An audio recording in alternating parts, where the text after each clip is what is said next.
Hello, everybody. My name is Graham Elwood. You're watching The Political Vigilante.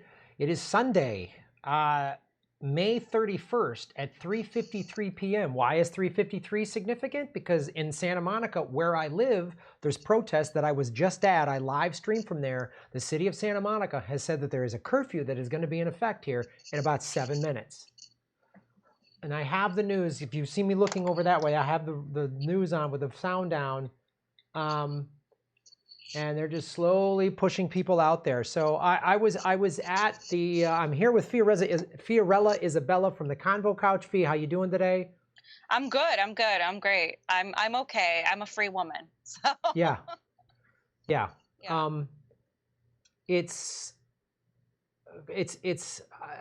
So I was just down there today, and I'm going to show some video footage in a second. I'm going to talk about kind of what I saw today, and I know you were down in LA the last couple days, and you have some footage for us to look at. But what I saw today was a peaceful protest, and I saw the cops. It started at Montana and Ocean Boulevard. So Santa Monica is a city of 90,000 people. It's its own city. It has its own police and fire department. It is part of Los Angeles County, but it is its own city. It has its own mayor, its own city council, city hall, all that stuff. So, and why that is significant, because we've seen, and Fee's going to touch on this in a second, how LAPD responds. But this was Santa Monica Police Department today. And I just want to give people a background. So I've lived in Santa Monica for about 17 years. I've lived in Los Angeles for over 20, but Santa Monica is a nice little beach town. It's grown, it's gotten bigger. It's a big tourist spot. There's a beach, there's the 3rd Street Promenade, which is like an open air mall. A lot of show businesses, industries are here. A lot of tech is here. There's big fancy high-end hotels. It's an international tourist destination. There's the Santa Monica Pier, there's these beaches. And it's largely a white community. It's got some diversity because it's Los Angeles, but to be honest, LA Santa Monica is a largely white community. And why I think this protest was really important today, and I said this during my live stream, which is archived, so you can watch it, is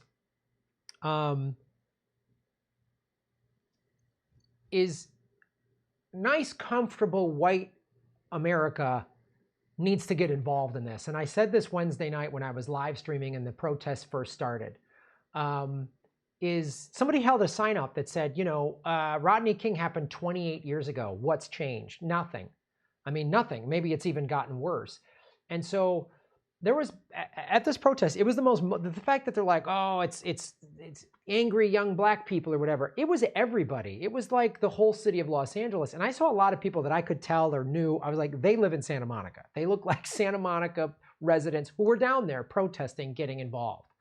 And it was a peaceful protest at the corner. And I live streamed this at the corner of, right at the corner there. Everybody took over the intersection and everyone got on a knee. And there was like a minute of silence.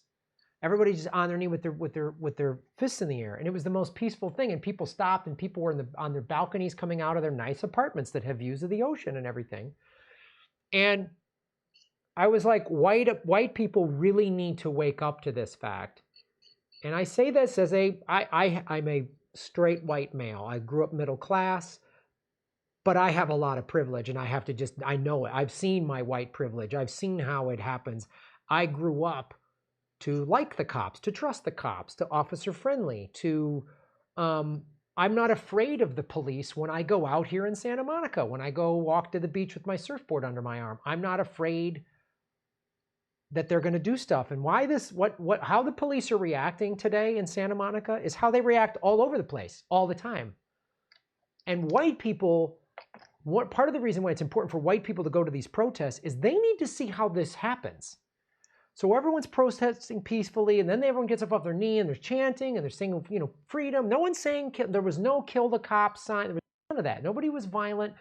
And then the cops show up on Montana Boulevard.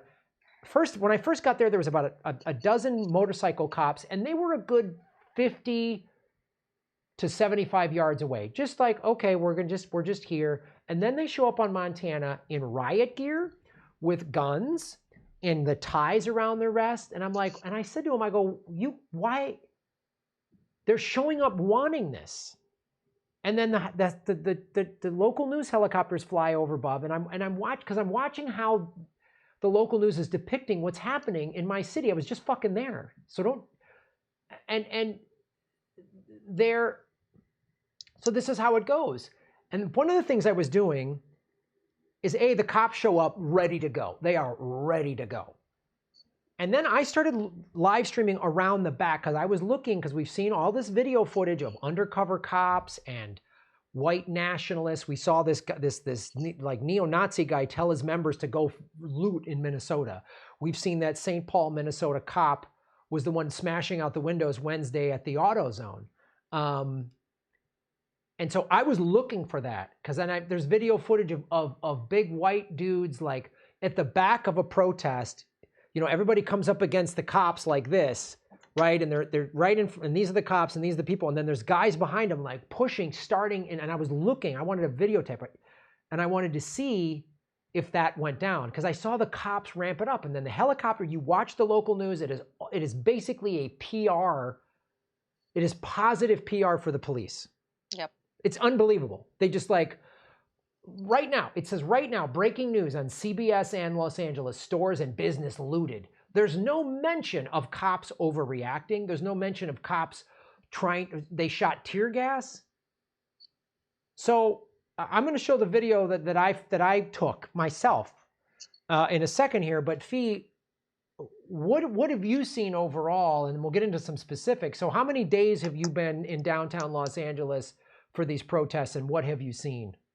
So I went Wednesday during the afternoon for the first one. That was it always happens on Wednesday. Black Lives Matter has this protest called Jackie Lacey Must Go, because she's our DA and she refuses to prosecute killer cops.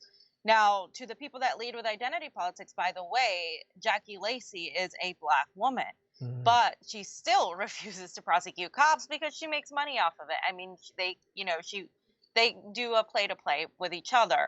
And so they were protesting that plus George Floyd. And that initially started extremely calm. Everybody was chanting, making speeches, and then there was a little bit of a walk. And just like you mentioned in Santa Monica, the protesters went into the road, the highway, and it was the 101. And they were trying to stop traffic, because that is the point of a protest peacefully, is to stop traffic in a way to sort of draw attention to the cause that you are presenting. And they stopped traffic and they went to the other side. And all of the cops were letting them do their thing, okay, and we're stopping the traffic. But of course, then comes CHP, the California Highway Patrol, from the back, and they are like pushing through crowds of people instead of going the other way, which is where all the other cars were going. They decided to push through a huge crowd of people. And then, of course, the protesters were trying to stop them getting in front of the car. And at one point, they weren't able to stop them. One of the protesters got on the hood of the car, and they, instead of slowing down, sped up. And then the protester fell, and somebody threw a skateboard. The guy who threw a skateboard was a white kid that had likely nothing to do with Black Lives Matter, because he wasn't even marching along. He just came out of nowhere, and he broke the back window of the cop car. And then there was another cop car that didn't stop. Obviously now people are afraid because this kid fell off and he's on the ground lying motionless. So everybody thinks he's dead. And so the cop just drives off. The other one also drives off. And then there's another object thrown at him as well. And they just continue driving off. But what you will see in the mainstream media, as Graham perfectly pointed it out, is that they frame it like, oh, let's just start filming here. Look, oh, they're surrounding the cop car. Look, these protesters are trying to destroy this cop car. Oh my God, like poor cops, look, they're just trying to get away. Mm-hmm. And that's the narrative that the mainstream media has been pushing all along. 100%. I mean, I did this. I'm sorry to interrupt, but just to clarify, to crystallize that point, is on Wednesday I showed during my live stream, and I just released the clip of that. This Fox 11, the local Fox affiliate here in Los Angeles, from the helicopter, the guy said, sounded like a white guy. The reporter goes, I don't know why they're mad at CHP. George Floyd happened in Minneapolis. Like, how out of touch do Oh you my gotta God. be? Like, what did LAPD ever do? You know, like, okay, it's unbelievable that they're just so completely out of touch and always frame it as the cops were just reacting. When the cops Yeah. come in to provoke, I mean, That's what they did. Oh, you and I look. You and I have met up, and a bunch of we've met up at a anti no war with Iran protest with the Sunrise Movement with Greta Thunberg, and there's cops there, but they have baseball caps on, and they're just there just to make sure nothing gets too crazy. Okay, fine. They let us block the streets. They let us go wherever we want, but they didn't show up like, oh, Greta Thunberg. I better have a clip ready to go. Yeah. And I'm going to arrest all these 10-year-old girls. But God forbid a couple of black people get together and then they got to show up ready to roll. It's unbelievable, man. And yeah, you can't say that's not true. You know what I mean? It's obvious. There's differences. And I think, a lot of white people protesting, joining in today. Again, they look like well, now the curfew in Santa Monica is 6 p.m. Beverly Hills is 6 p.m. Los Angeles, 8 p.m. Culver City, 8 p.m. Pasadena, 8 p.m. West Hollywood, 8 p.m. Jesus. So, but I want to. So, what is the footage that you have to show us? Yeah, right. So then Thursday night we went into at night and we were protesting. While people were protesting, we were filming it. Nothing happened. The same thing. We just saw an over excess of cops arresting people. There was a little bit of looting. And the cops were heavily armed with riot gear, right? They have massive riot gear. But yesterday took on a whole new level. So we went to a protest in West Hollywood.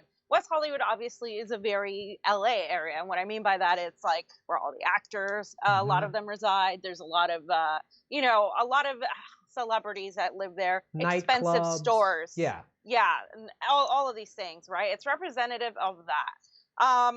Then, of course, the protest started at noon, but it went on for a long time. There was a multitude of speakers and people were just speaking. Jesus. And then they started marching. And there was a point at about like after 4 o'clock where they started marching that the police started out getting bigger and bigger and bigger. So what they do is they call for backup. They continue calling for backup. And then they have like hundreds of police officers with their riot gear, meaning like their face coverings, their masks, their everything. And so we were near the CVS in West Hollywood. That's pretty close to a gas station. And the whole video that I have is the protesters holding signs, holding their hands up and saying, hands up, don't shoot. Hands up, don't shoot. And the police began surrounding them and started shooting rubber bullets in front of them, onto people. And they started doing that even though these protesters were literally like with their hands up and not shooting. They had their signs, like, half holding their signs, half not. Some of them had put their signs down. Then they took a knee and they went down and were saying, hands up, don't shoot. And the police were sneaking around the sides and starting to shoot at people. And there was no provocation. There was no, disruptor trying to start anything. That's the majority of these protesters are completely just trying to make the point that police need to not be violent to people of color, specifically, in general to everybody, but specifically to Black people, and need to not kill them. And these people, if you look at the policemen, they're pretty much hungry. I mean, they're so ready to go shoot at people.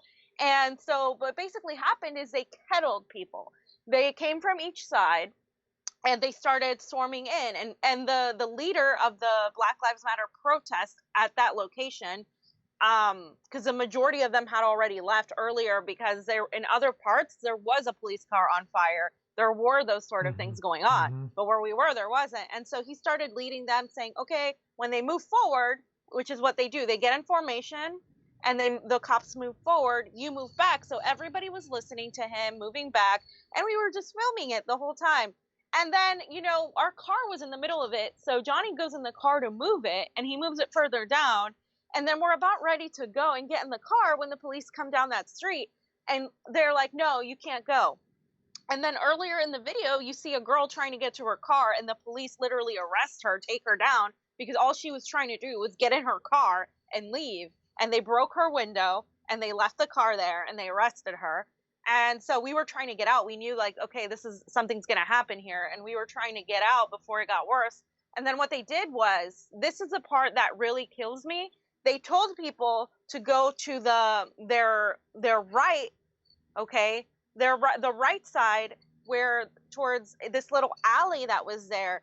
And people went and they listened because everything else was blocked off. And as they were running through the alley, the cops came in and they were like pointing their guns at them. And they were like, wait, but you told us to go here. And then the cops were coming in and in an alley, they corralled people in an alley like caged animals. And then they decided to arrest everybody. They let the CBS guy go.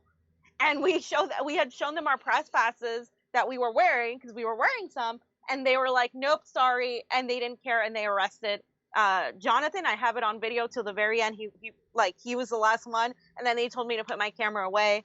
And they did the whole zip ties on us. And they took us to the station. And the only reason they didn't book us, meaning like get our fingerprints and all that, is because they were full. Of the holding cell was full because they've been arresting people like en masse. So that to me was the worst thing, was that they lied to people, because cops lie all the time, right. But it's more alarming to see how they completely lied to people, telling them, if you do this, you'll be fine, you can go. And they completely lied. And these people were crying. I mean, there was these little girls crying. And for me, it was like, wow, you don't care that I'm pressed. I'm literally filming. I didn't do anything. And they were so rude the whole time. And I was trying to keep us all together. They were like, I was like, we're together. And they were like, not tonight. Ha ha. Like, they were mocking everybody. I mean, the way they treated us was so awful. They put you in a little car. You can't breathe. It's coronavirus. They don't care. Everybody is like, next to each other. And they had one guy in a car as they went to pick up other people to arrest for 3 hours with no water and barely anything. And the way they tie those things, like, my wrist is still hurting from how they tied it. And they were saying, oh, you're resisting arrest to Jonathan. And he wasn't resisting at all. And you can see he wasn't. They were trying to say, stop resisting, stop resisting. And it's one thing to read about police brutality. It's one thing to get a ticket or get an asshole cop who like gives you a ticket, or it's one thing to have these like little confrontations. It's another one to see how they completely treat people differently when they see them as an opponent. They see you as like a target, and they refer to all of us as bodies. They don't refer to you as a citizen, as a person. Mm-hmm. They say, we got 6 bodies here. We need to get some more. Where do we go? They literally, for them, you are nothing. You are a body. That's it. That's it. And that's how they treat. I mean, and if you're black, then it's even worse. Yeah. But that's the militarized police. I mean, literally, I'm watching this footage over here.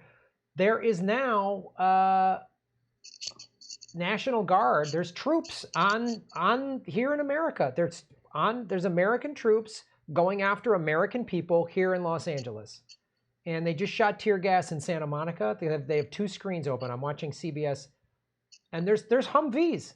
There's armored Hum vehicles on the streets in America. I thought this only happened in socialist countries. I'm so confused. I thought capitalism was so great that things didn't collapse with wonderful capitalism.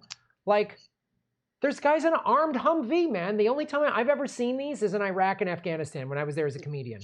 Yeah.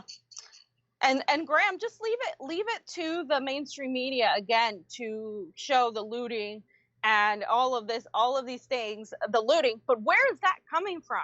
It's coming from the fact that in Los Angeles, we have one of the most adversarial relationships between citizens and the police. The police literally go after homeless people. Yes. Like, they ransack their belongings, they put them in jail, they cite them. You can't sleep in your car. Meanwhile, these people are living on the sidewalk next to mansions, next to Louis Vuitton stores, next to Gucci. I mean, I'm sorry if I'm not upset that a high-end designer store gets like looted.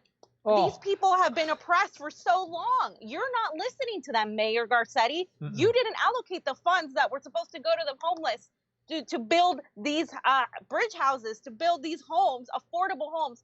They did not do that. They just raised the police money, the whole budget part allotted to the police by 7%.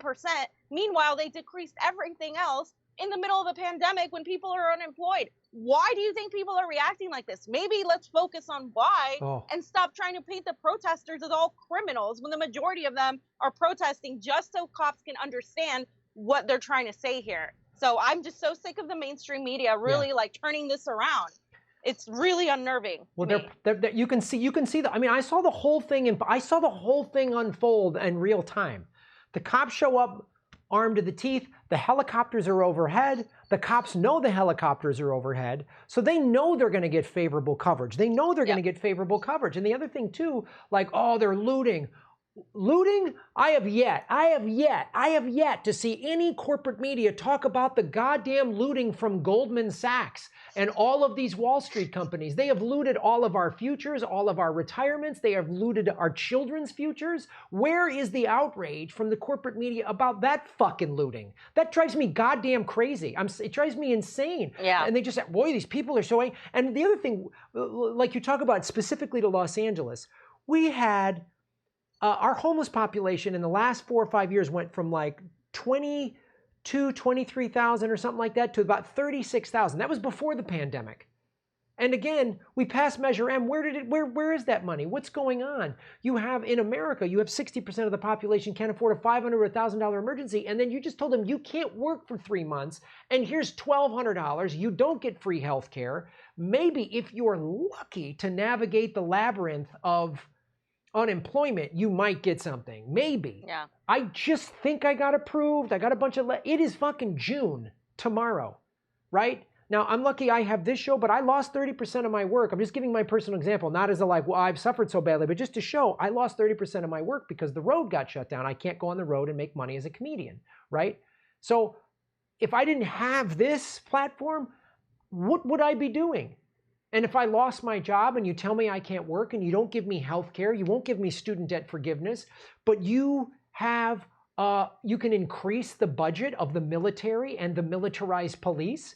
It's just unbelievable. And they act so perplexed. Like, why is everyone, we're taking to the streets? And, oh no, they looted the Target. Oh, boo-hoo. Oh no, somebody lost. They were showing earlier, there was a shoe store, a shoe palace, a big in Santa Monica, and they just show people looting, and they keep running the same footage over and over. And when you turn the sound down, you really see how they're pushing this subliminal message. It's mostly young people, mostly black, running out. So it's like, hey, white America, the blacks are coming to steal your stuff. And there's no talk about, wait a minute. There's no talk about why do people need to steal shoes? Where is any of this stuff?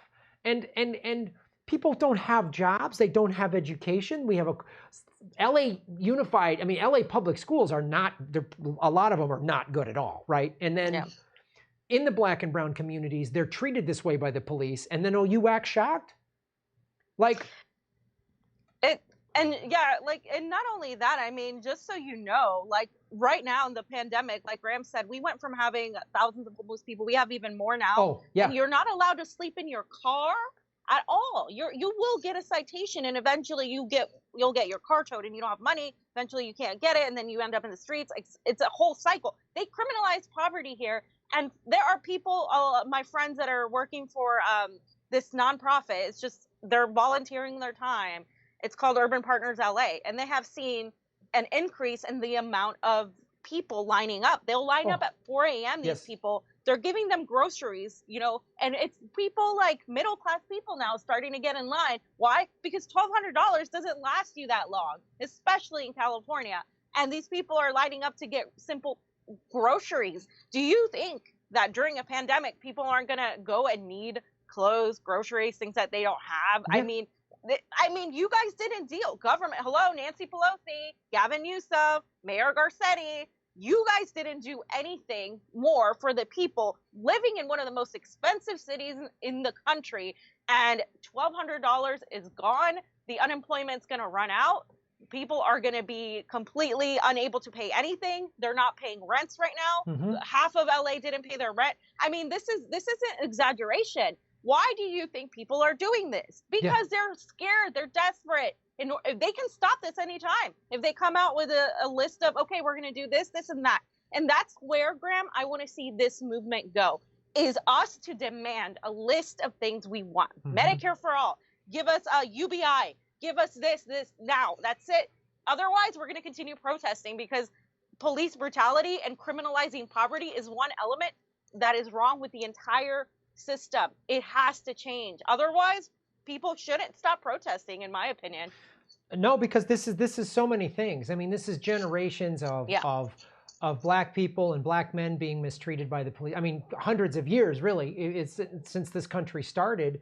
And then on top of it is all of this just failed capitalism that the 1% is taken care of. I mean, like, it's, imagine if that $4.25 trillion that they gave, and by the way, I can hear little fireworks and helicopters periodically. Just because I'm watching what's happening in Santa Monica. It's less than it's a half mile from my house. And some of the marching went down 5-6 blocks. I mean, I can just hear sirens and fire. This whole time we've been live. That's all I've been hearing behind me. And so I want to, all of these other things, we're seeing it. I mean, we're seeing decades of not having health care, decades of I mean, people are like, the number one cause of bankruptcy was medical bills, right? On top of a completely militarized police that does this, that overreacts this way. So I'm having a problem bringing up your thing from Facebook. But I want to show, but I'll show my video for a second, because I want to show, again, why it's escalating in Santa Monica. I'll show you exactly how the Santa Monica police, what they do, how they reacted. And well, the news keeps saying this, the curfew is at 4 in Santa Monica, but then they print a graphic saying it's 6 o'clock. So hold on, I gotta, like, my computer is being overworked, so I gotta force quit that for a second. So I want to show this is, I was marching down Ocean Boulevard, and the police, I'm gonna put this over you, Fee, forgive me. Where'd it go? Oh, come on. Where'd it go? There it is. There it is. Okay.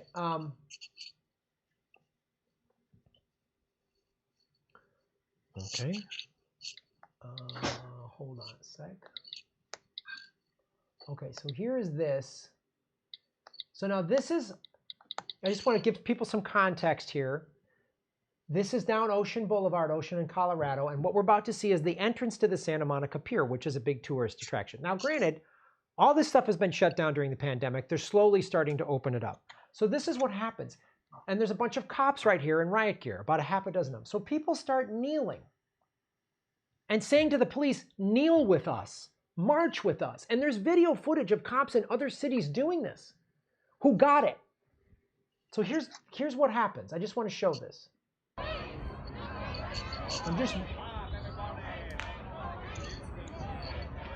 And there's the police. Right? There's the Santa Monica Pier.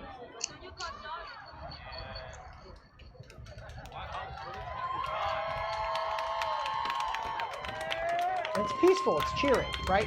Somebody's gonna throw one water bottle. And then the people in the front are gonna go, don't do that, don't do that. Somebody threw a bottle of water and everyone's like, don't do that, don't do that. Please don't do that.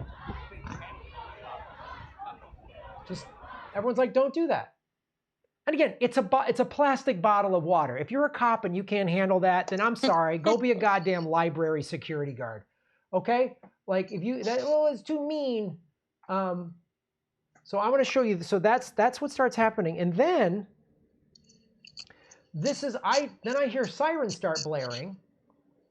And this is what the cops do.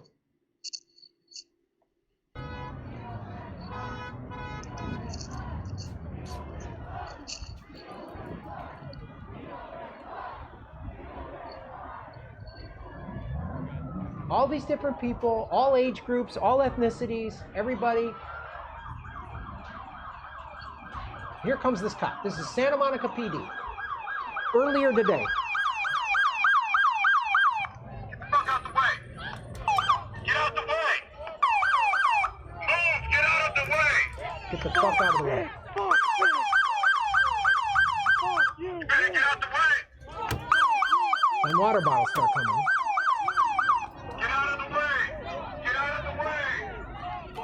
Get out of the way! Get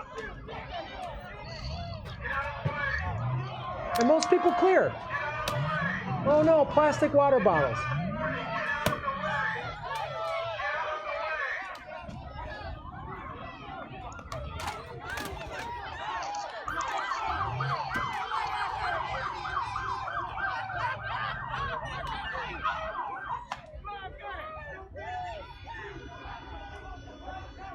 All those cops had to do was kneel.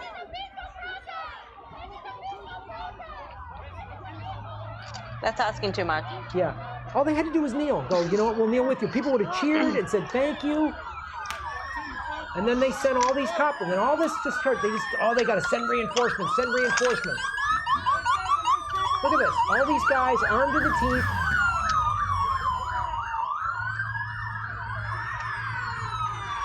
Look at this.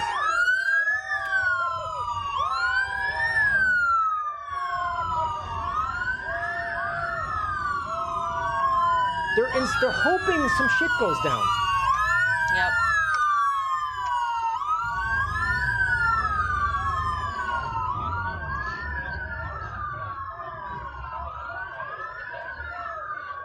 That's the reaction. I just wanted to show that was their first reaction.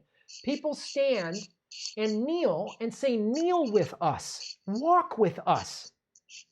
And again, there's footage in Flint, Michigan, I think, of the sheriff walking with people. There's footage of the Kansas City police, and I'm not commenting on their past whatever. I don't know, but there's cops, two cops, a photo I saw from the Kansas City police, each holding one end of a sign that said end police brutality.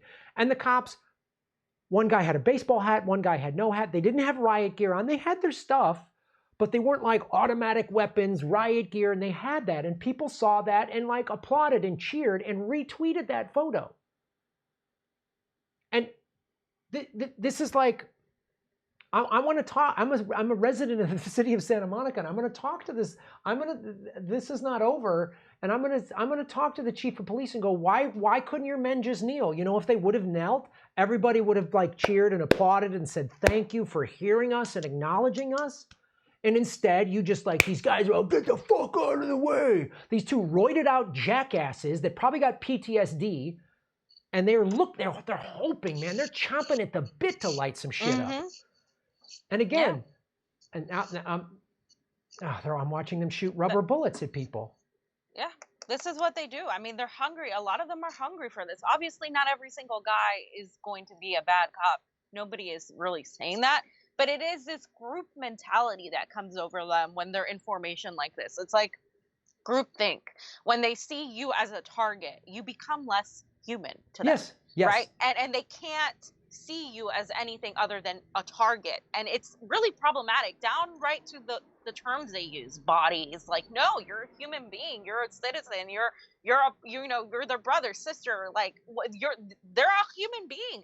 And a lot of us in West Hollywood, a lot of the people were kneeling and, like I said, sitting down and calling for the cops, please, like, don't shoot, like we're kneeling, we want you to join us, understand, blah, blah, blah. And it was mostly young people saying this. Right. And instead of doing that, they got so aggressive and corralled people in line to them and started shooting at them. By the way, another journalist yesterday went to West Hollywood after I had been taken in, and she was trying to get some footage, and in her car, and then she got out for a second, was trying to film some of the protesting. They threw tear gas at her. And then as she was leaving, the police literally shot her window down, like in her car. So her car window is gone because the police decided to shoot rubber bullets at her. And here's the thing, like, she had her press badges too. They don't care. Caitlin Johnstone just wrote a great article where she's outlining how the New York Times literally denied that journalists are being arrested. That's not something that happens in America because of the First Amendment. Fucking bullshit, man. Like it's happening left and right. They're arresting journalists like nothing. A woman got like hit in the face that was a journalist. They only let certain mainstream media get away with it, but even those people are also being targeted. Like this is out of control. And if we want to talk about freedom of the press and freedom of speech, it's pretty much gone now. They're showing that they don't care, and they did that. They showed you that when they treated Assange the way they did. This is this is why Assange was so important, you guys, because he represented what the establishment could do, what the powers that be could do to a journalist that was simply trying to inform the public. This is why they try to keep us down, because we're not going to show the narrative that the mainstream media is showing. We're going to show you the whole thing, the whole picture. Like, we're not getting paid by, the people in power to tell you a certain narrative. And that's why they don't want us there. And in fact, I think they're going to go after more independent journalists even more now, because this is what we're showing. We're showing the truth. That's and it's like I had Ali Hagstrom on this show, and I'm gonna post that video too. I've been so swamped this week because it's been so nuts to get these clips out, just letting my audience know. Because as you guys know, I take my live stream and then I take segments and drop them as clips, and I've just I've fallen behind. But one of the things we were showing, she was saying we all need to be citizen journalists. The fact that everyone has a camera with a phone a phone with a camera, this is important, because you see, I'm watching in real time what the corporate police state narrative is through the corporate media, and it's just like, oh, protest turned violent. There's no graphic, there's no talk saying the cops are overreact. There's nowhere. They're not saying that at all. And they're just showing it to you, and they want you to stay home and be scared, and oh, the angry protesters. But the fact of the matter is, why this is more people getting involved, especially white people they've never had this adversarial response with the cops before. If you grew up in a nice white suburb and maybe you had one bad experience, but you didn't see this, and you were like, well, that one cop was a dick. And I used to be one of the well, there's a few bad apples that are dicks, but for the most part, no. White America needs to see what the Black and brown and Native American communities have seen for centuries, which is this structurally systemized, the way they're trained, the way it's happening. This is their reaction. All these assholes needed to do was take a fucking knee and go, hey, we're sorry. All we need to do. And instead ramp it up. Get the fuck out of the way. I mean, this is a seminal moment, for America. And for all of us. But white America really needs to get involved now on this one. And this guy came up to me and he goes, if you guys you wouldn't even be here if there wasn't a protest. And I said, hey man, I live here. I live in Santa Monica. He goes, no, you don't. He started walking around. I go, hey dude, I live here. He's some white older guy yelling at me. I was like, I live here. This is my city. I'm a resident of the city of Santa Monica, and my police department is acting like fucking jarhead assholes. And I'm going to fucking speak up about this. And I'll be goddamned if some asshole is going to tell me this. I have a right to do this in any city in America, quite honestly. I have a right to take a knee in any parking lot, anywhere I want to, because there's this crazy thing called the Constitution. But I'll be goddamned if someone's going to tell me I don't have a right to be at a peaceful protest. So, wake the fuck up, white America, because this is going to happen it's happening in all the nice neighborhoods. We all like to think, oh boy, that's a downtown LA problem. No. Kids, it's right here in this nice Santa Monica. It's West Hollywood, it's Beverly Hills, it's Huntington Beach. And I also want to point this out. There's undercover cops who want to start shit. They want to start shit. And also there was a post on Reddit, I don't know how accurate this is, that Antifa is starting to whatever. I don't know. I have no doubt that there is private intelligence and cops trying to stir the shit up. There's no two ways about it, because they know they just stirred up a little, the anger and emotion that's surrounding this. There was a couple young black guys when we were at the pier, and one of them threw a water bottle, and a white guy goes, hey man, don't do that. And the guy was pissed off. He goes, I'm tired of fucking taking a knee. And I'm not going to tell a black man, don't be mad at the cops. I mean, and that's the thing. And so the cops and the private intelligence, whoever's doing this, the white nationalist groups, there's a white nationalist group that told its members to loot in Minneapolis to fuel the narrative. You know, when the media says they and those protesters, it's like, we know what that means. That's blacks. Uh-oh. And Dogs. yeah. That word. Yes. Yeah. It's code. It's you know how they are. If they just wouldn't riot, there wouldn't be problem. And it's like, I know, I'll never know what it's like to be a black man in America because I'm a white dude. And so these young guys and if I was 18, 19-year-old black man and I was seeing this shit happen, I'd be like, I would be furious too. I mean, I'm mad. And it's the cops don't hassle me on a daily basis. No. And it's like, and what is the local media, what are they showing? They're just showing a looted store. They're not talking about why are these cops overreacting. They're just showing a looted store. That's all they're doing. And again, so what if the store got looted? So what? Yeah. Like, look what the 1% has been looting of America's for decades. If it's not immediately apparent, people just don't get it. And it's time for people to get it. Like, it's time for people to understand why this is happening, you know? It's so easy to call somebody a thug and a looter and uneducated. Mm-hmm. But number one, we don't know that the majority of the people doing this aren't even the protesters affiliated with Black Lives Matter. Mm-hmm. And I know they're not, because they are told a certain thing, a certain way to do this, because they know that they could go to jail. And a lot of these people have, resources, like they're formulating resources if you've been arrested, how to work with a lawyer and all of these things. This is also backed by the fact that there's the segment of the Black Lives Matter in LA that is white people for Black lives. And they have been kind of putting themselves in between the police and the black person. I mean, you have, there has been more solidarity that I've seen in this than I have seen in a long time. Yeah. And people aren't even focused on that. They're like, I'm looking at people of all ethnicities and races coming together and fighting for the same cause, like ending police brutality, making sure that our officials, those in law enforcement and those in government, see what's going on, how people are suffering, and they're all coming together for this. Mm-hmm. But instead of focusing on that, the focus is, oh, look over here. Somebody looted a Target. Somebody is looting a Trader Joe's. I mean, it's a pandemic. What do you guys expect? And LA is, once again, it's symbolic of the vast wealth disparity in America. Oh, God. It does not get any worse than the Golden Globes and all these red carpets and all these expensive $30 million mansions and $200,000 cars. And then you see people living on the street, more and more tents up. Tent cities, and more, full everywhere. Tent cities. You're right. At Los Angeles is it is the biggest disparity. I mean, maybe New York City too, New York. You see it. You see like the Staples Center, this glitzy thing, and there's all these nice restaurants and all these high-rise $3,000, $4,000, $5,000 one-bedroom apartments, and then fucking tent cities. And the tent cities in the last 3 months have doubled from what I've seen just driving around Los Angeles. Like people have had enough, man.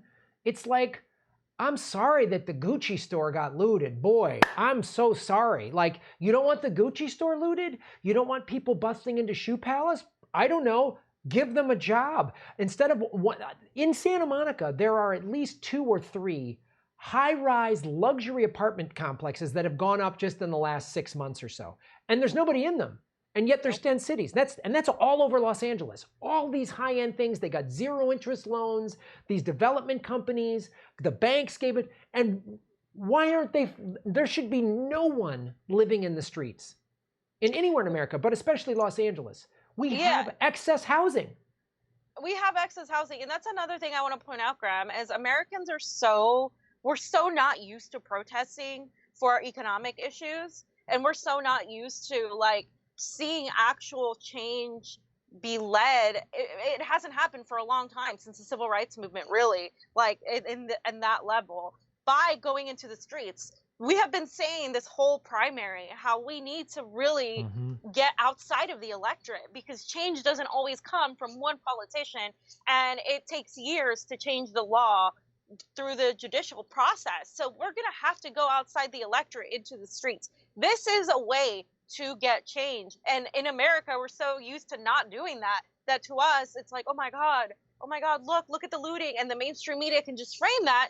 Why? So you don't go out there. So you don't protest and demand and unite yourself and build upon these causes with other people, not just, not just police brutality. You support them, but then you're like, hey, I can't pay my rent, support me too. And then you build this mass movement like the Yellow Vest movement that is in France. And like, we can't do that, because the mainstream media shapes the narrative as if you are a criminal if you dare go out there. And so does the police, the government. They all play a whole part in this. They're calling now the military to take hold of this. The military is going to be ready to kill people. If you don't think you live in a fascist state, you are completely wrong. I'm so perplexed. I thought this kind of stuff only happened in Venezuela. I mean, and evil repressive regimes like Iran. Fiorella, that's what I've been told. And this is America's going to see firsthand, like you say, they're going to dispatch the military. One of the reasons they're having undercover cops and people start the riots and light that match is because they want to put martial law down. They want to clamp down. And we've been sending our military for the last 18 years for basically urban warfare is what we've been training them to do in Iraq and Afghanistan and all these other places. So now our military is just going to, and again, we're going to be enemy combatants. That's how they're going to view Americans, as enemy combatants. And friendly fire and rules of engagement and all these military terms, guess what? They're going to happen. They're starting to happen here. People are really waking up to this fact, and they absolutely better, because this is like, I'm watching this real time. This is my city. This is happening in the city that I live in right now. Like right less than a mile from my house. I was just down there. It's like people that better wake the fuck up, man. I mean, it's and they just showed it again while you were talking. Earlier today, what do they show from earlier today? Do they show the cop car footage that I just showed saying, get the fuck out of the way? Nope. They show the looting the store footage, and it's very critical. It's a little 5 to 10 second clip of mainly black people running out of a store. So stay home, white America. The protests are evil, crazy black people. That's the subliminal, that's the messaging. That's the messaging. And it tells white people at home who aren't paying attention to go, well, I mean, what happened to George Floyd was bad, but you shouldn't go steal shoes. Wake the fuck up, white America. Wake your ass up. It's like the material things are caused such an outrage, and the loss of life and the lack of funds for people. The level we have been pushed through, especially the millennial generation and the subsequent generation. I mean, this ignited my sister, who's 17, who's Gen Z, to go out and protest. And she has never been this like alarmed about something. And this is like what's waking people up. A lot of the people that weren't really like paying attention, and they're seeing now, oh my God, for me, I have experienced 2 recessions and 2 large transfers of wealth into the hands of the 1%. And to hear the mainstream media talk about looting and all of this when they get paid thousands of dollars per appearance just to lie to you, to me is just it is a slap in the face. It is a literally eat the rich moment right now. It is. And this is it. This is a moment we've been waiting for. This whole pandemic, all of this that's been happening has come to a tipping point, and it's get in and make sure we get what we need, or we're just going to let this slide. And we can't do that. No, there's too much at risk. Yeah, it's absolutely correct. I mean, this is like, and again, you're a millennial, so we've been at war in Afghanistan for over half of your life. And we've spent trillions of dollars. Gee, I wonder if that, whatever the number is, $5 to $10 trillion that we've spent on the global war on terror. Gee, I wonder if that had been spent the last 18 years on infrastructure, on jobs, on green energy, on getting us off of the Middle Eastern oil, on schools, on all this stuff. Would these protests be happening right now?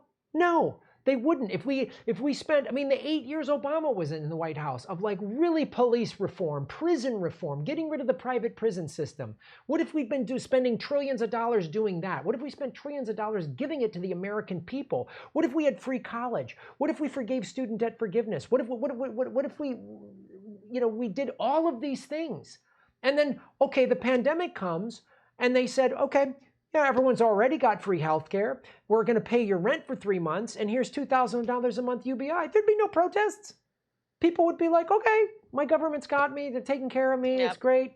But no, they just keep getting it and getting too, like you said, just in your lifetime, two massive, the one we just had, the greatest transference of wealth. For the first one was under Obama, and then now this one that just happened. And we're also seeing too, like, everyone like, really? Joe Biden, you want to back Joe Biden, the guy that wrote the 1994 crime bill? Amy Klobuchar, we need a woman in the White House. Okay, she's the one who could have prosecuted the guy, what's his name, Derek Chauvin or whatever, the guy that killed George Floyd. She could have, he has a record of abuse and shooting people. She could have done it, did nothing.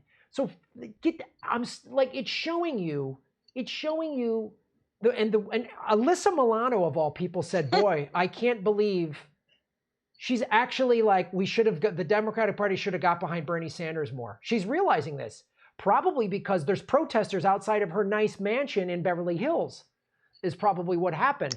Going back to the LA privilege, she's had red carpet and all this privilege and white lady privilege and believe all women except Tara Reid and anyone that accuses Joe Biden or Bill Clinton. And it's like, they're all waking up. The Hollywood neoliberal better wake the fuck up. They are, because they're like, the Biden crime bill that was signed into law by Bill Clinton, that's part of why we have what's going on. That's why George Floyd was murdered, is because those racist things that Joe Biden said in '94, and there was one guy on the floor of the Senate who said he's wrong. That was Bernie Sanders. And, oh, gee, maybe if we had Bernie's Medicare for All and revamping private prisons and student debt forgiveness and a Green New Deal, and, oh, gee, maybe we wouldn't have this. America, white America, privileged blue check neoliberal Alyssa Milano America better pull their head out of their like pampered asses and realize that what's happening the last 5 days, this is not going away. This is not going away unless you better address it. You better get involved. And like, I'm glad there's like all these different ethnicities, and especially I'm seeing a lot of white women. I'm like, good, because white women are realizing they have more privilege when it comes to the police than anybody. I understand my white privilege. I understand it as best as I can. But when I hear like the blue check neoliberal white women, some of them complain like no one suffered more than a college educated white woman. Oh my God, God forbid, Hillary, they refuse to acknowledge how awful the Clintons are. And it's like, no, you better wake up, kids. And they're seeing, because a cop there's video after video after video of white women in the faces of cops. And they're like, ma'am, come on, ma'am. And it's like, Jesus Christ, if you were a black man, you would be on the ground. You'd have a knee on your neck. Like, how many photos or videos are there of cops putting their knees on the necks of billionaires? Wouldn't it be lovely? I Yes. don't know. I think it would be lovely. I think this will spark a conversation on why, at least coming from our ends, from independent media, from independent journalists, hopefully more voices in mainstream media, why this is happening. Because you can't look at a situation only as it's happening retroactively. You have to look at it like, what is the underlying cause of all of this? Is this just George Floyd? Obviously, it's not just George Floyd. It is pent up anger for the years of abuse of that Black people have experienced. And then you add that on to economic uncertainty, to the uncertainty in general, to the fact that, we are going to be experiencing more and more climate catastrophe. Nobody's even mentioned that yet. Yeah. And the fact, there's all these things happening in the world. People are psychologically right now in a state of anxiety. Mhm. Even before these riots or these protests, people were in a state of anxiety because of the pandemic, because they're not getting the things they need. You add this on, and it's kind of a catharsis.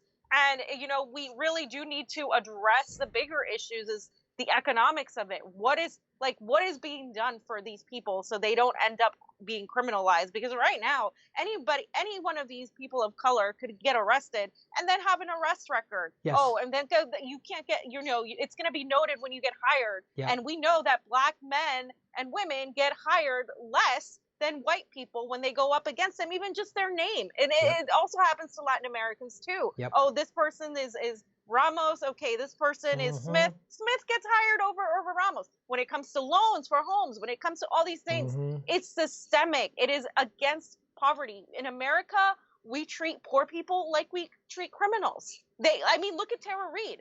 Look at how they went through her life. Oh, she bounced a check. Oh, let's vilify her for bouncing a check. Oh, she had money problems. Her landlord said she didn't pay her rent. Are you kidding me? That's like the majority of my friends right now. Yeah. They can't pay rent. How are we going to pay rent? Like, this just shows you that in America, if you get raped in the future, maybe you better have not been poor, because if you don't have the pedigree of Christine Blasey Ford, who went to an Ivy League school and is a doctor, by all means, you might not be believed at all by the Democratic establishment. And that's a whole other thing here. Like, it really matters if you're wealthy or you're not. I mean, wealthy people don't get sprayed in the face. It just doesn't happen. No, they don't get sprayed in the face. They get the cops showing up and protecting their side street. That's what I saw. That's what happened on Montana Boulevard. There's a bunch of, in Santa Monica, basically north of Montana is where all the multi-million-dollar houses are. Right? South of there, there's some nice houses or whatever, but like the neighborhood I live in, there's some really nice places, but I'm in a rent-controlled building. There's a lot of, the rents are really expensive here, but there's a lot of people like myself who've lived here a long time. There's people in my building who've lived in this building for 25, 30 years. And yeah, they like living near the beach. It's rent-controlled, and there's some, but it's a fairly affluent city. And north of Montana, it's all mansions. 4, 5, 6, $10 million homes. No two ways about it. So the cops set up there with the riot gear like, you can't come down this street. And it's like, it's people think this is bad. If they don't really wake up and get involved and say, man, if you don't like this, if you're just like a white person, like, geez, I didn't realize, and you don't like this happening right now in your town, you need to get involved. Because this is going to keep, what happens if, so I just want people to kind of wake up to this fact here of like, okay, so what happens if we're just at the tip of the financial collapse iceberg from this pandemic, right? We're just at the tip. So Monday, tomorrow is June 1st. That'll be the third month many people have not paid their rent. And I bet you each month, April, May, June, the number of people not paying their rent just keeps going up and up. Right?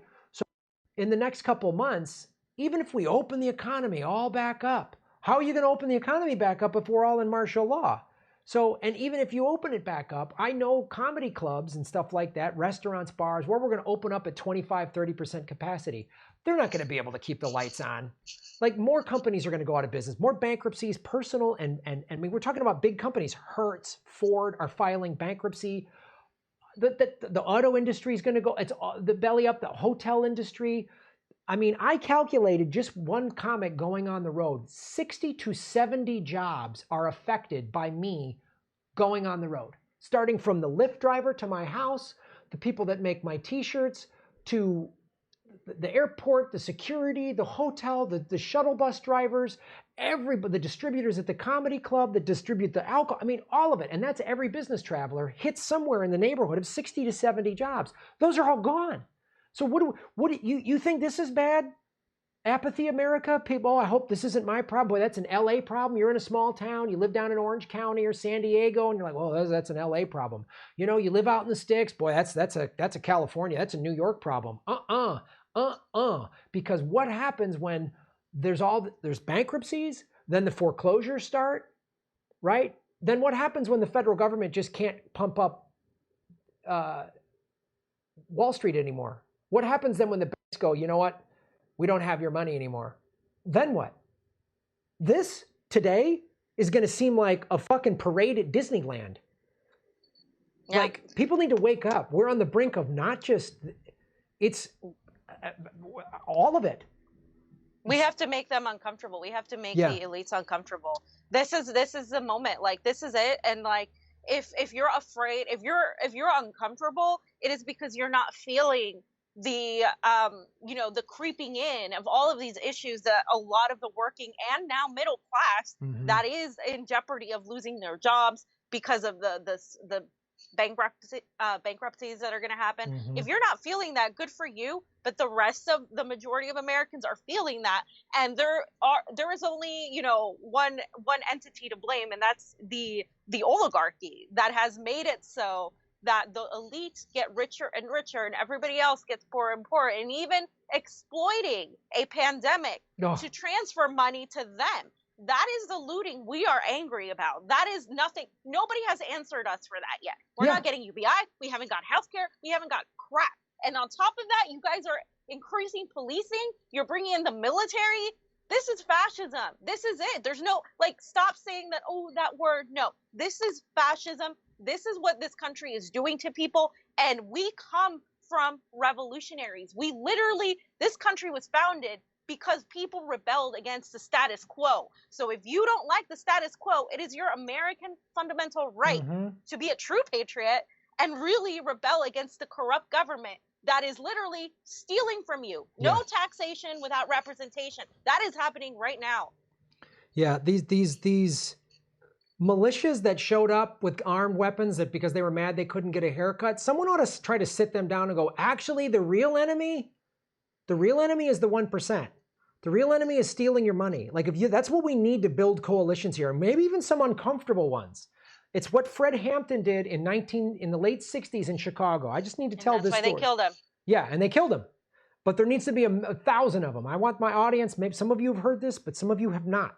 So Fred Hampton was the head of the Black Panther Party in the city of Chicago, and where I'm from, and he went to there was a neighborhood in Chicago called Hillbilly Harlem. It was a bunch of, after the Civil War, Southerners, black and white, came in the North because the Industrial Revolution started. So all these people through the late 1800s and early 20s and 30s came up north to the industrial jobs, right? Because the South was primarily an agricultural economy. And there was a neighborhood in Chicago called Hillbilly Harlem. There's a lot of white guys, a lot of them openly racist, in the Klan, Confederate flags, all this shit. Fred Hampton, and this speech is online. Look it up. I'll do another video on it.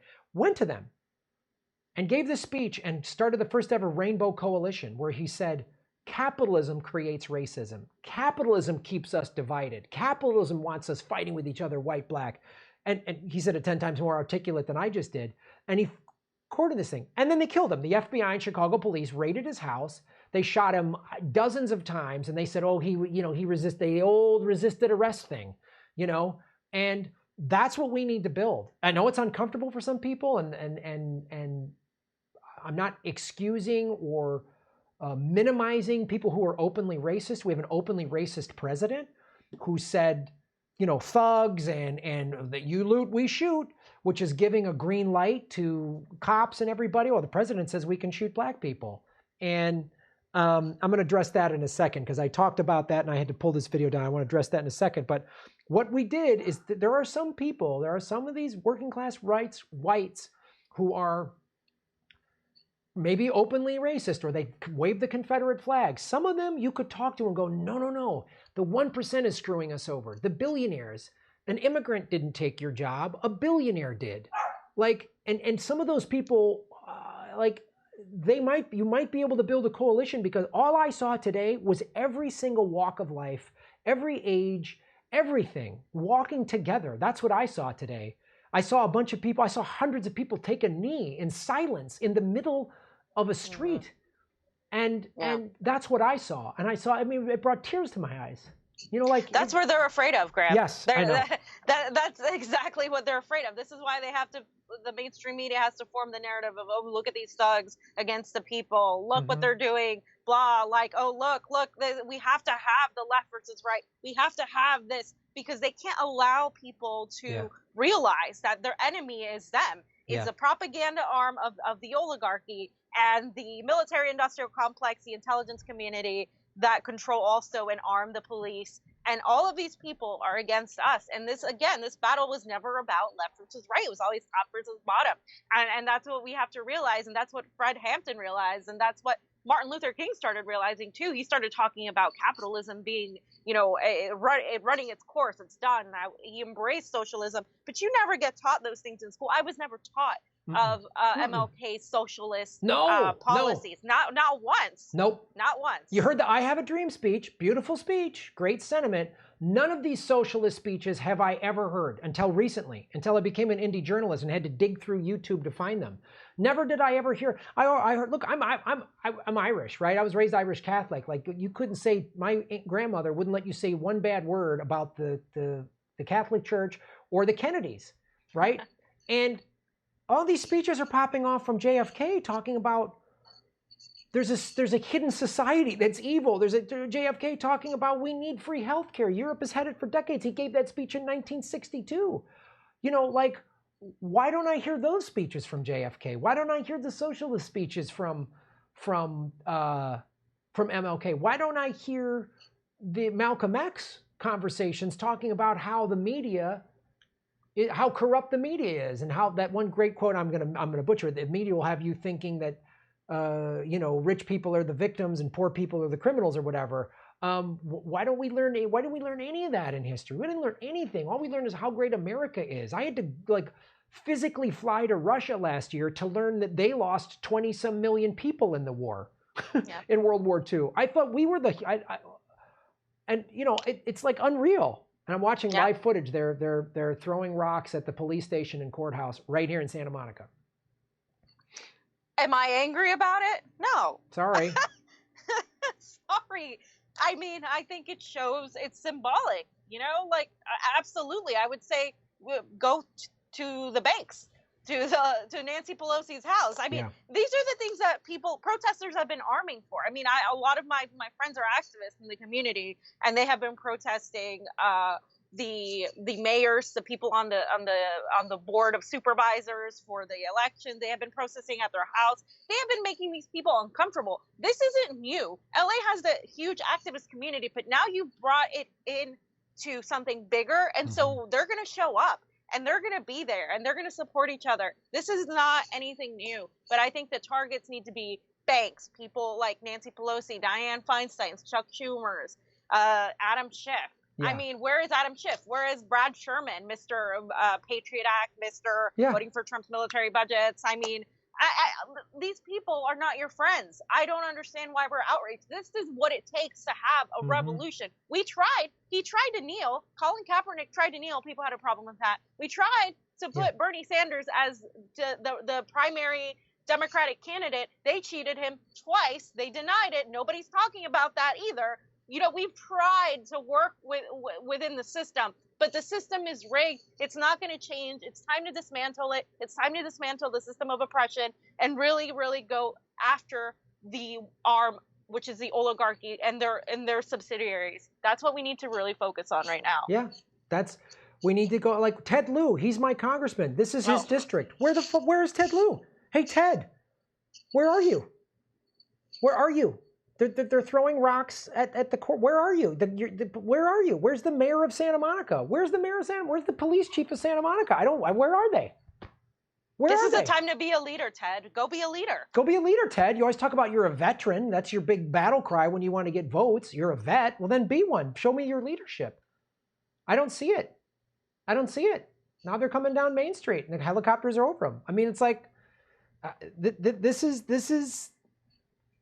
And Graham, think of the resources they're wasting on all these, the majority of protesters. Like, it wouldn't have gotten to the looting if they would have just walked with protesters and people would have just seen everybody walk hand in hand like they did in Flint, like they've done in parts of New Jersey. I've seen it too.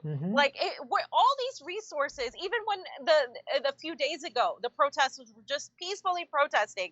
Oh my God, they sent hundreds of cops with their riot gear, with all these cars, all these helicopters. It's thousands of dollars an hour to fly those helicopters, by the way. Those are your tax dollars, America. Your tax dollars are going to pay these police officers to be big, hard, like fascist against people. That's what your tax dollars are going to. They're not going to healthcare. They're not going to debt forgiveness to a generation that is in debt, that is unable to buy homes. I mean, people in China, they can buy homes. The millennials, all of them have homes in China. But 70%. China is communist. They're communists. Don't listen to them. Yo, they're an evil, repressive regime over there. But 70% of millennials. So what are we? If they are evil and oppressive, okay. I can admit that there's authoritarianism there. But what about here? Why can't we admit who we are first before we go trying to tell people how to be abroad? Yeah. It's unbelievable. Is China bombing 7 countries? Oh, no, we are. We are. Is it the Chinese military on the streets of Los Angeles right now? No. Is it Russia? Is it Russia?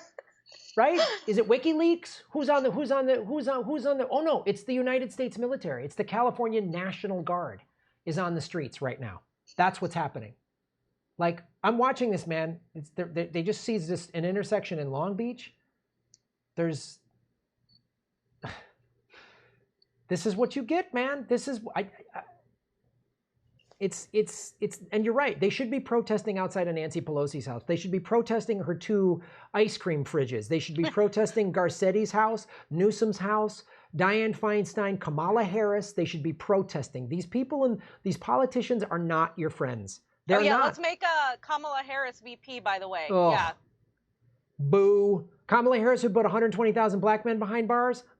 She's part of the problem. She like telling everybody, I was a cop, I was a top cop, I'm a cop, I'm a cop, I'm a cop. I do not want her as vice president. I don't want Joe Biden as vice president. I don't know. Bernie dropped out, which was such a weak move. He should be leading everybody right now. Yeah. Such a weak move. Yeah, I agree. It was such a weak move. It was way too early. And I think that what this shows us, Graham, is we can't rely on politicians. This is up to the people now. This is what happened. Everybody let us down, including Bernie. Now people are out in the streets. Because they tried. They tried to do everything peacefully. And like Kennedy said, if you make a peaceful revolution impossible, you make a violent revolution inevitable. And people don't want violence. The majority of these people don't even want that. No. But kneeling down gets you shot still. Yes. It gets you shot. I've seen it happen. The kids kneeling and they're shooting at them. Yes. So what does that tell you? Then what is my next strategy? What is my next move then? What am I supposed to do? If I'm a black man and my whole life I've seen my brothers and sisters get shot and get killed and get criminalized by the institutions of capitalism. I was out there asking black men, hey, like, how do you feel about Joe Biden? They don't like Joe Biden. No. I haven't heard a single one of them say, we like Joe Biden. In fact, they started talking to me about how they hate Hillary, how they hate neoliberals. And I was like, you know what? This is awesome. Thank you for understanding this. This goes beyond identity politics. No, I saw some anti-Trump signs, but I didn't see one single Biden 2020, not one. No, I didn't see a single I'm with her hat. I didn't see any of that crap. I didn't see any of that. People are like, nope, done, forget it. I mean, if Alyssa Milano can wake up to how we needed Bernie's policies, that neoliberal privileged white lady sellout that's made it tougher for rape survivors, and her if she's waking up, then there is some hope here, man. Like there is some hope, and I'm telling you, we need to hold all this shit accountable. Like if you're out there protesting peacefully, and there's a media person out there who wants to ask you questions, tell them, ask the media questions. Go, how come you're not talking about police brutality? How come you guys always defend the cops? How come you're not talking about the undercover cops that are stirring violence? How come you're doing that? How come you're not talking about all the billionaires? Like, take these protests, like I said, to the CEOs of the banks, to the billionaires. Go outside of one of Jeff Bezos' house. He has a house here in Los Angeles. He has a house in Los Angeles. Go peacefully protest outside of his house. And tell him you need to give up. You're not going to be the first trillionaire. No, you're not. You need to give up 150 of your $1 billion to end homelessness. You could end homelessness. You could give all of your Amazon employees union wages, healthcare, benefits, all of that. That's what you need to do. We need to start demanding for all of these things that Dr. King was asking for.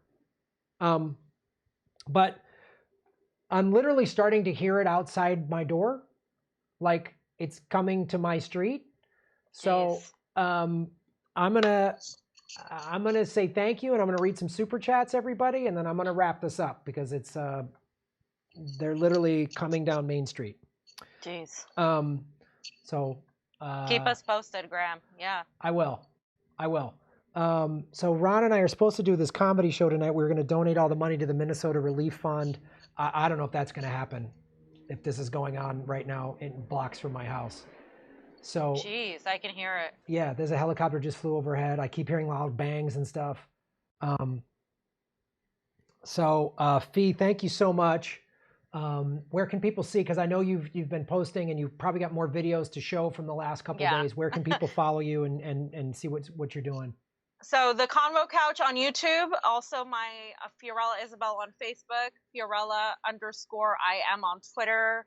And yeah, just keep posted on those three mainly. We're also on Instagram, the Convo Couch. We've been posting videos there too. But I'm going to be uploading a lot of things too and doing a couple live streams to catch up because we've been out there. So we have a lot of footage that we still need to put up too. And we'll keep you guys posted on everything. Thank you so much, Graham, for having me. Thank you, guys. Love you, Fee. Say hi to Johnny and Pasta for me. We really appreciate the work you're doing. You guys are awesome. So if you guys don't follow Convo Couch, please do. They're out there. This is how we got to do it. We all got to be citizen activists, citizen journalists, and report because the mainstream media is open, like lying in real time. I'm watching it. I'm watching them lie. So we need to change the narrative and we need to wake people up. And especially if you're watching the show and you're white, talk to your friends and family and get them to wake up to this fact.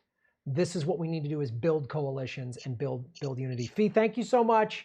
Thank you, Graham. Stay safe. We'll talk soon, sweetie. All right? All right, bye. Bye.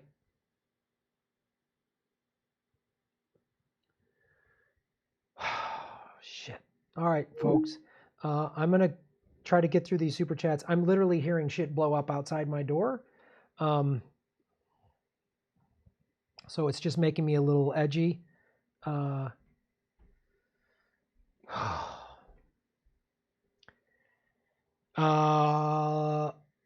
Hewley, right on. Shave your knuckles for justice. Thanks for watching the show. Please hit the like button, the subscribe button. Please support what I'm doing. This is going to be nuts. I don't know what the next couple of weeks are going to be like here, but yeah, there's a store on fire in Santa Monica. The curfew's now in effect. Anna Maxa, hit the like button. Thank you so much, Anna Maxa. Martin Caneva, shave your knuckles for justice. Thank you, Martin. Carrie, Mark, shave your knuckles for justice. Carrie, thank you for going to the protest. You're one of my heroes. Along with Fee, Johnny, and Craig.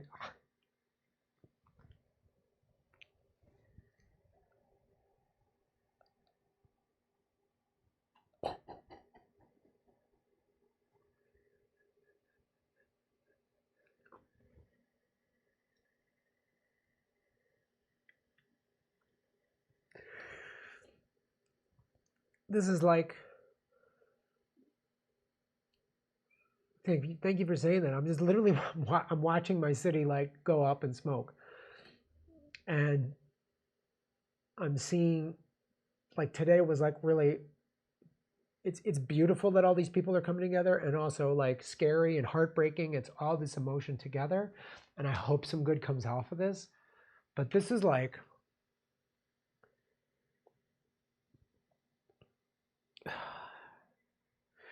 so I thank you for the support, man. I'm doing the best I can. I'm just a guy alone in his apartment.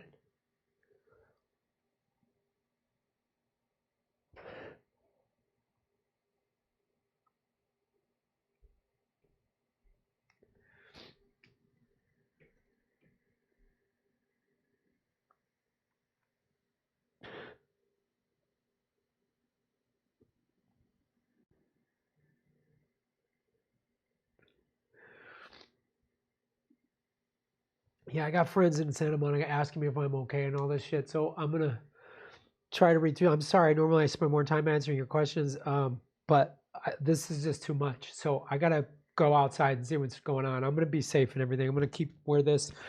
Hey,